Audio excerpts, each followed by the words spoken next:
మీ బట్టలకి సాఫ్టింగ్ ప్రొటెక్షన్ ఇచ్చే సరైన ప్రొడక్ట్ ఎలిమ్ ఫ్యాబ్రిక్ కండిషనర్.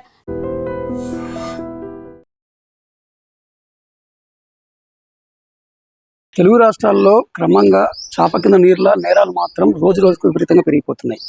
ముఖ్యంగా అక్రమ సంబంధాల కారణంగా హత్యల పరంపర కొనసాగుతుంది. అలాగే ఆస్తి వివాదాలు, భూతగాదాల కారణంగా హత్యలు జరుగుతున్నాయి. తాజాగా సిద్దిపేట జిల్లాలో ఒక మహిళను అత్యంత దారుణంగా హత్య చేశారు. కేవలం ఆమె మెడలో ఉన్న తాళి కోసమే. కిరాణా షాప్లో ఉండే ఆ మహిళ గుర్తు తెలియని వ్యక్తులు వస్తే కూల్ డ్రింక్ కావాలని అడిగితే ఇచ్చేసింది. తర్వాత ఇంట్లోకి వెళ్ళి టీ పెట్టుకుండగా వెనకంగా వచ్చిన దుండగులు ఆమె ఒంటిపైన ఉన్న నగల కోసం అతి కిరాతకంగా హత్య చేశారు.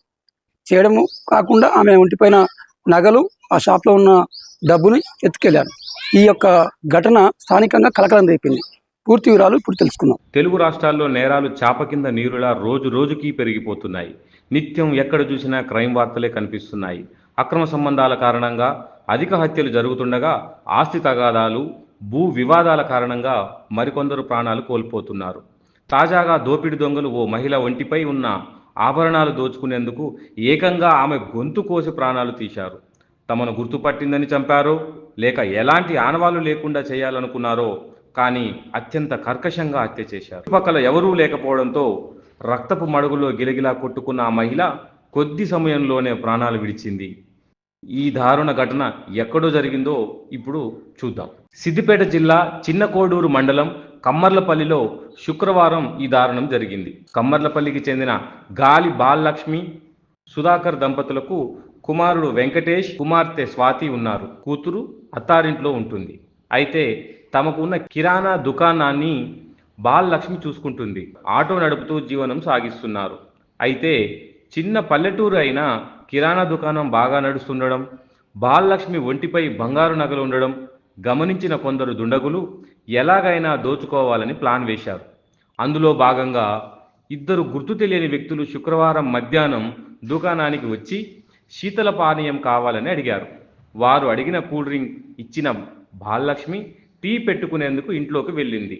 ఇదే అదునుగా దుండగులు లోపలికి వెళ్ళి ఆభరణాలు లాక్కొని గొంతు కోసి ఆమెను హత్య చేశారు.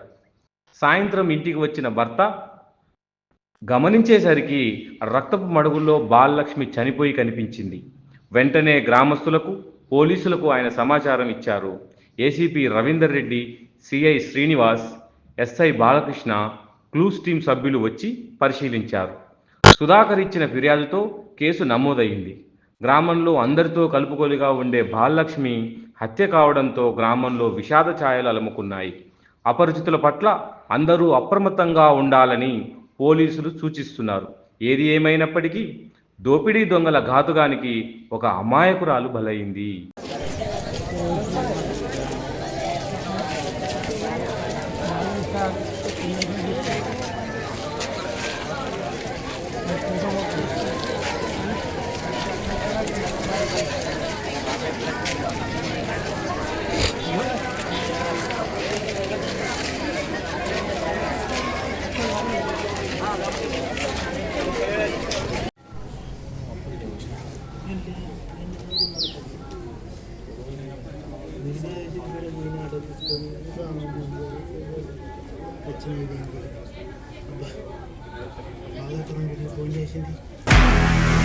నిజంగా ప్రస్తుతం ఉన్నటువంటి సమాజం దేనికి ప్రయారిటీ ఇస్తుంది?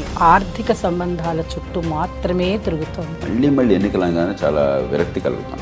మంచి అనిపిస్తుంది కదా, లేడీస్ కూడా ఛాలెంజింగ్ జాబ్స్ చేసినప్పుడు చాలా బాగుంటది. ట్రాఫిక్ అసిస్టెంట్స్ గా నియమించిన ట్రాన్స్జెండర్స్ అందరితో సాల్యూట్ చేయించుకుంటున్నారు. ఫుడ్ డెలివరీ ఇవ్వటానికి వెళ్ళినటువంటి డెలివరీ బాయ్ అనిల్ పై కళ్ళ ముందు